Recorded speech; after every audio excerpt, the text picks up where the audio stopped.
notre volonté, c'est d'aller vers la réussite éducative et l'émancipation de chaque enfant, que chaque enfant construise son parcours et devienne un adulte épanoui et citoyen. Et pour ce faire, on s'est dit, est-ce qu'on conçoit nous-mêmes l'ensemble des dispositifs?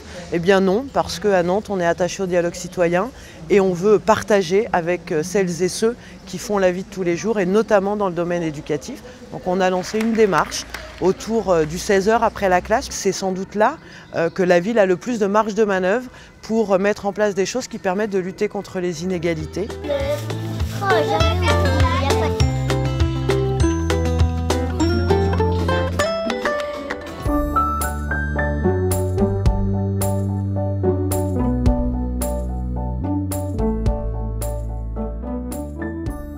Je souhaitais participer à ce temps pour que l'école ait aussi sa place sur la réflexion de ce qui se passe après, et effectivement qu'il puisse y avoir du lien entre ce qui peut se passer sur le temps de l'école pour les enfants, mais également sur le temps périscolaire. C'est une démarche très intéressante puisque ça met tous les acteurs autour de la table. Ça permet à tout le monde de donner son point de vue et de construire ensemble.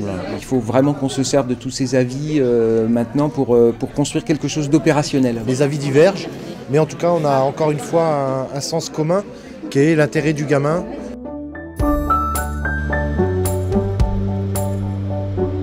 J'en attends plus de fluidité, plus de coordination et encore une fois, une amélioration de l'offre apportée aux habitants sur la qualité du service. Il y a pas mal de choses qui sont mises en place, que les gens sont prêts à se rencontrer, mais on ne sait pas trop comment faire toujours pour communiquer. Il y a un manque d'information, un manque de liens, un manque de médiation par rapport aux familles et tout ça. On a l'impression qu'on est un peu les assos d'un côté, le corps d'enseignants de l'autre, la ville de Nantes. Et ben là, c'est comment on travaille tous ensemble pour les enfants, parce que c'est ça qu'on veut tous. Après la classe, j'aime bien aller au parc. Chaque mardi, je vais à la Curiosité. On fait des activités comme faire du foot, du théâtre, de l'origami, de la danse, des jeux dehors, et aussi de la peinture.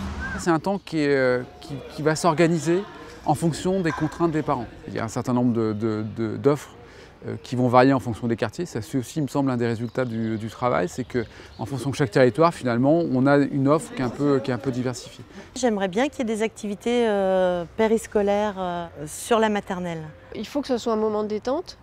Après, une détente par l'activité, c'est tout à fait envisageable. Mais pas tous les soirs, j'imagine pas tous les soirs, parce que ça serait trop.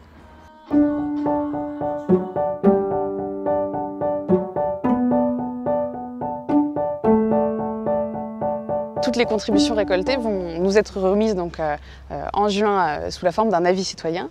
On va pouvoir les regarder, les évaluer, savoir un petit peu ce qui est possible, ce qui est faisable et dans quelle mesure, nous, à la ville, on va pouvoir y répondre, les mettre en place. On a 83%